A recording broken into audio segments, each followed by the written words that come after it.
चलो बच्चों, नेक्स्ट है क्लासिफिकेशन ऑफ अकाउंट्स। इसमें हम शुरुआत करेंगे अभी। तो इसमें अपन देखने वाले हैं what is accountancy, what is account and classified the accounts. How many accounts are there? Their types and their thorough information we will study in this video. An account. What is the account? An account is a summarized record. Account is a record. Which record? Record of transactions. किसका record करना है?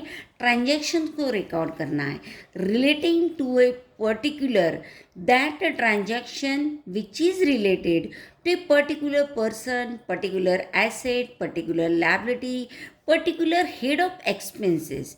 Head of expenses means head of expenses यानी expense की जो विभिन्न प्रकार हैं, जैसे सैलरी है, वेजेस है, इंटरेस्ट है, डिस्काउंट है, दे आर द एक्सपेंसेस. और income recorded at one place. In day-to-day business activities, large number of business transaction takes place, and each and every transaction affects several accounts, various accounts, so many accounts, and at the end of the certain period of time, at the end of the financial year, it is very much necessary for the businessman to balance these accounts and to find out so many informations.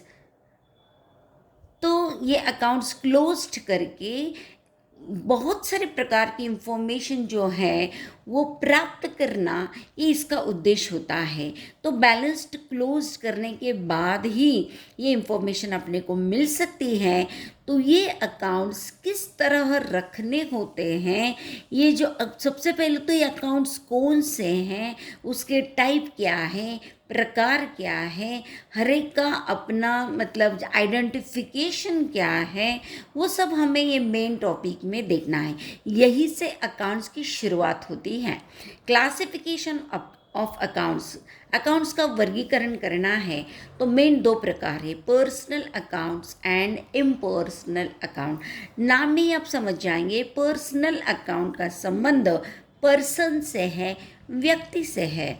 तो इसमें भी तीन प्रकार है. Natural personal, जो मतलब as a person उसका live अस्तित्व है, जिसका जन्म होता है, मृत्यु होता है, जो जीवन जीता है, वो पर्सनल. जैसे हम तुम जो लोग हैं वो नेचुरल पर्सन. आर्टिफिशियल पर्सन, इसको फॉर्म्ड किया जाता है, एस्टैब्लिश्ड किया जाता है. आगे हम डिटेल में इसको देखने ही वाले हैं. रिप्रेजेंटेटिव पर्सनल, तो ये किसी को रिप्रेजेंट करते, प्रातिनिधिक पर्सनल अकाउंट है ये. तो ये पर्सनल के तीन प्रकार हैं. उसके बाद इम्पर्सनल में मेनली दो प्रकार है, real account and nominal account. Real account जो होता है, real account is related with assets and properties. तो रियल अकाउंट के दो प्रकार हैं, टैंजिबल जो आँखों से दिख सकते हैं, दृश्य, एंड दूसरा इनटैंजिबल जो अदृश्य है, आँखों से दिखाई नहीं देते हैं, महसूस किया जा सकता है, उसका परिणाम देखा जा सकता है. नॉमिनल अकाउंट जो है, तो नॉमिनल अकाउंट जो है mainly expenses and losses and income and gains, इससे संबंधित, एक्सपेंस से संबंधित है एंड इनकम से संबंधित है. इसी को अपन डिटेल्ड में पेज नंबर 23 में अभी देखेंगे. देखिए बच्चों, each type of accounts is explained below with example. Firstly, सबसे पहले हम देखेंगे पर्सनल अकाउंट को. तो these personal account represent a person and a group of persons. Means ये जो पर्सनल अकाउंट है उसका संबंध पर्सन से है, व्यक्ति से है, चाहे वो व्यक्ति एक हो, चाहे ग्रुप ऑफ पर्सन एक से ज़्यादा हो. जैसे बिजनेस में आप जानते हैं दो या दो से ज़्यादा लोग एकत्रित आएंगे तो उसको अपन पार्टनरशिप बोलते हैं, पार्टनरशिप फर्म बोलते हैं। फिर प्राइवेट लिमिटेड कंपनी होती हैं, पब्लिक लिमिटेड कंपनी होती हैं, अनेक प्रकार के एस्टेब्लिशमेंट्स होते हैं, इंस्टीट्यूशंस होते हैं, चाहे वो अपन देखेंगे अलग अलग क्षेत्र में। जैसे कोई प्रोडक्शन करने वाले हैं, कोई गुड्स एंड सर्विसेज को आदान प्रदान ट्रेडिंग करने वाली संस्थाएं हैं, ट्रेडिंग कंसर्न है, नॉन ट्रेडिंग कंसर्न है, सब जो है सब प्रकार के जो कंसर्न्स हैं, ऑर्गेनाइजेशंस हैं, उसमें एक से ज़्यादा एक ग्रुप ऑफ पर्सन, एक से ज़्यादा व्यक्ति का समावेश होता है। इसलिए उन्होंने ग्रुप ऑफ पर्सन्स ये शब्द यहाँ पर डाला है। तो this account is related with a single person और a group of persons with whom business deals. मतलब उन व्यक्तियों से संबंध आता है कि जो बिजनेस में डीलिंग करते हैं, ट्रेडिंग करते हैं, आदान प्रदान करते हैं, व्यवहार करते हैं, व्यवसाय करते हैं। These accounts are classified into the following 3 categories. तो पर्सनल अकाउंट को 3 प्रकार से डिवाइड किया जाता है। एक बात ध्यान में रखना, personal means person, a single person, और a group of person means organisations. So person पहला, natural personal account. So accounts relating to individual human beings. Human beings मतलब क्या? मनुष्य, मानव। जो मानव मनुष्य अस्तित्व में है, इंडिविजुअली उसका अस्तित्व है। मतलब जैसे हम तुम जो हैं, जैसे यहाँ जो भी व्यक्तियों के नाम आएंगे, आप कोई भी नाम यहाँ डालें, राजेश है, सुमित है, सुषमा है, वैभव है कि नहीं? आप जितने भी बच्चे हैं, जितने पर्सन यहाँ पर लाइव पर्सन है, जीवित व्यक्ति है, जिसका जन्म हो गया है, जो जीवित है, लाइव है, उससे संबंधित जो अकाउंट है, नाम से ही समझ में आता है कि this is persons name, so this is personal account and this person is natural person. Okay, दूसरा है आर्टिफिशियल पर्सन। मतलब ये पर्सन नहीं है, व्यक्ति नहीं है, लाइव व्यक्ति नहीं है, लेकिन इसको आर्टिफिशियली, उसको हम दूसरी भाषा में लीगल भी बोल सकते हैं। लीगली उसको पर्सन का क्या दिया है? अधिकार दिए हैं। ऐसे आर्टिफिशियली पर्सन कहते हैं।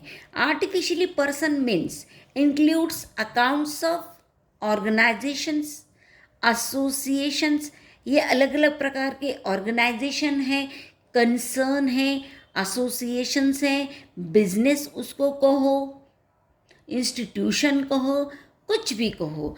शॉर्ट में विभिन्न प्रकार की संस्थाएं, व्यापार करने के लिए जो स्थापित हो चुकी है, ऐसी संस्थाएं which are created by law, कि जिसका अस्तित्व जिसका निर्माण किया है, किससे? लॉ से। मतलब कानूनन जिसकी निर्मित हो गई है, उसका फाउंडेशन हो गया है, निर्माण हो गया है, ऐसी संस्था का अपना खुद का नाम होता है, लोगो होता है, उनका रजिस्ट्रेशन नंबर होता है।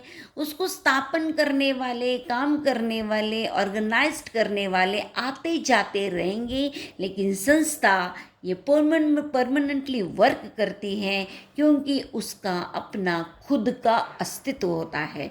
उसे कहते हैं legal person means artificial person which are created by law only. जैसे कोई स्कूल है, उसकी स्थापना की गई है, कोई हॉस्पिटल है, उसकी भी स्थापना हो गई होती है, स्थानीय स्वायत्त संस्थाएं हैं, ग्राम पंचायत, नगर पालिका वगैरह वगैरह।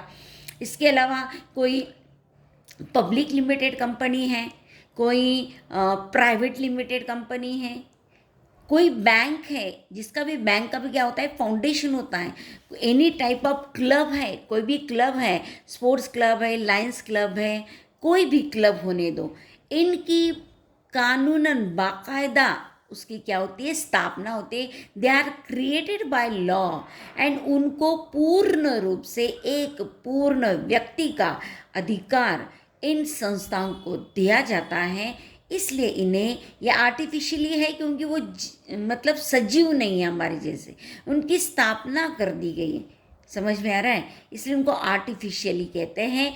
Artificially they are created by the law, so they have an existence like a person, so they are called artificially personal account. Then third है representative personal account. ये रिप्रेजेंट करता है। These accounts represent a certain person or group of person in public dealing. Public dealing करते समय जो है वो represent होता है, रिप्रेजेंट किया जाता है। Accounts related to outstanding and prepaid item are called representative personal account. तो पहले तो हमें देखना होगा कि ये प्रीपेड क्या है एंड ये आउटस्टैंडिंग क्या है। प्रीपेड एंड आउटस्टैंडिंग जब आप समझोगे तभी आप इस रिप्रेजेंटेटिव पर्सनल अकाउंट का मतलब समझ पाएंगे। तो चलिए अपन देखते हैं पहले आउटस्टैंडिंग क्या होता है एंड साथ में प्रीपेड क्या होता है। उदाहरण से समझाती हूँ। रेंट है, रेंट मान लो कि पेमेंट हमारा रेंट पर मंथ कितना है, 1000 रुपीज़ पर मंथ है। ओके, पहले अपन ये आउटस्टैंडिंग देखते हैं। मान लो कि अगस्त, सितंबर, अक्टूबर एंड नवंबर, ये 4 मंथ्स है। Suppose rent of 1000 of each month, rent कितना पकड़ा है हमने, 1000 ईच मंथ पकड़ा है। फ्रॉम अगस्त टू नवंबर, अगस्त देखो अगस्त का 1000, ये सितंबर, ये October and November. August to November rent is not paid to landlord, मतलब अभी चलो ये अपन ये छोड़ देते हैं, ये पकड़ते हैं। अभी नवंबर महीना चल रहा, अक्टूबर महीना चल रहा है अभी, अरे समझ में। एंड यहाँ पर क्या हुआ है कि ये रेंट अगस्त एंड सितंबर का रेंट अभी तक हमने पे नहीं किया है। अभी अक्टूबर भी ख़त्म होने जा रहा है एंड हम उसका पेमेंट नहीं कर पा रहे। मीन्स रेंट इज अनपेड, इसका अर्थ क्या हो गया है, rent is unpaid means rent is not yet paid by us, हमने रेंट पेड नहीं किया है। अरे समझ में। सो कितना है, ये 1000, ये 1000 और ये भी नहीं कर पा रहे हैं अक्टूबर का 1000, 1 2 3 3 महीने का कितना हो गया, यहाँ पर हो गया 3000, मतलब 3000 रेंट ये अभी तक हमने, rent of ₹3000 is not yet paid, is unpaid, so this is called outstanding. इसी को क्या कहते हैं, आउटस्टैंडिंग कहते हैं। ये अलग उदाहरण। This is called outstanding. Outstanding means बकाया, बकाया मीन्स पे करना बाकी है। Outstanding means expenses which are not paid yet. These expenses are paid to the individual person या पार्टी। ध्यान देना, ये जो रेंट हमें देना है, रेंट पे करना है, जिसे पे करना है वो कोई ना कोई तो क्या होगा, पर्सन होगा, व्यक्ति होगा कि जिसे हमें रेंट पे करना है, या पार्टी होगी। मतलब जैसे किसी संस्था की कोई बिल्डिंग है, वो हमने अपने बिजनेस के लिए किराए पे लिए हैं, तो वो जो जिसको पे करना है वो कौन हो सकती है, कोई पार्टी हो सकती है। Means these expenses of rent are paid to individually that person या that party. So this party represent here in this way। देखो outstanding expenses are related with party, related with persons, so this is personal account। फिर से देखिए बच्चों, ये rent है, payment है 1000 per month, 1 2 3, 3 महीने का पेमेंट हो गया 3000 एंड ये पेमेंट हमने अभी तक पे नहीं किया है. Rent is not yet paid. Rent is not paid. So this is called outstanding, means bakaya. And outstanding means that rent is not paid. And this rent is paid, are to be paid to person or to the party, that this party represent this outstanding expenses. So outstanding expenses related with person, related with party, so outstanding expenses goes to personal account. And same thing, यही उदाहरण हम देते हैं इसके लिए.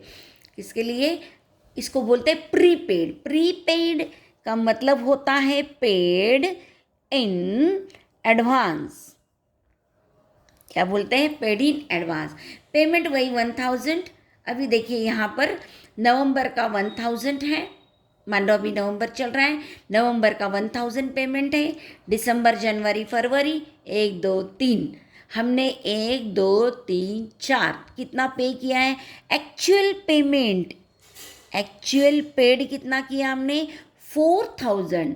But अभी कौन सा मंथ चल रहा है? समझे नवंबर चल रहा है, तो नवंबर का पेमेंट ड्यू है.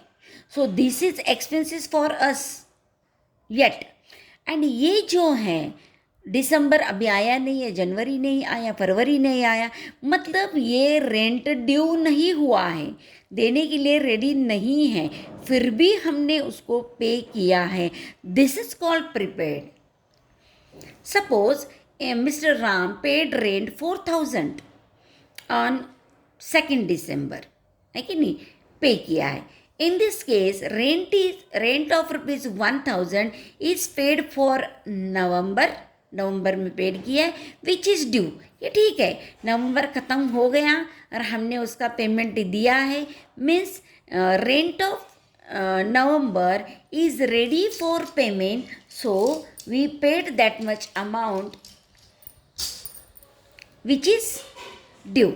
So current expenses, so this is current expenses and this current expenses is recorded as an expenses in profit and loss account. तो ये करेक्ट है. लेकिन बट रेंट ऑफ 3000 जो दिसंबर, जनवरी, फरवरी आर नॉट ड्यू, ड्यू नहीं हुआ, मतलब not ready for payment, because ये महीने अभी तक आए ही नहीं, आना बाकी है. ये तो बाद में आएगा, अभी दिसंबर चल रहा है.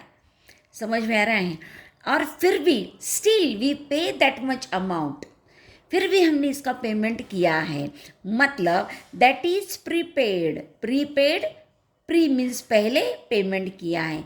Prepaid rent and rent, this is called rent in advance also. That rent is paid to landlord. ये रेंट किसको पे किया है? लैंडलॉर्ड को पे किया है, व्यक्ति को पे किया है, जिसकी ज़मीन है, जिसकी जगह है. मतलब वो कौन होगा? वो इंडिविजुअल पर्सन हो सकता है या कोई पार्टी हो सकती है. Means this prepaid rent is paid to person, to party, means prepaid rent is related with person, related, represented to the party, and so in this way prepaid expenses also goes to personal account. ये भी क्या हो गया? Personal account ही हो जाता है.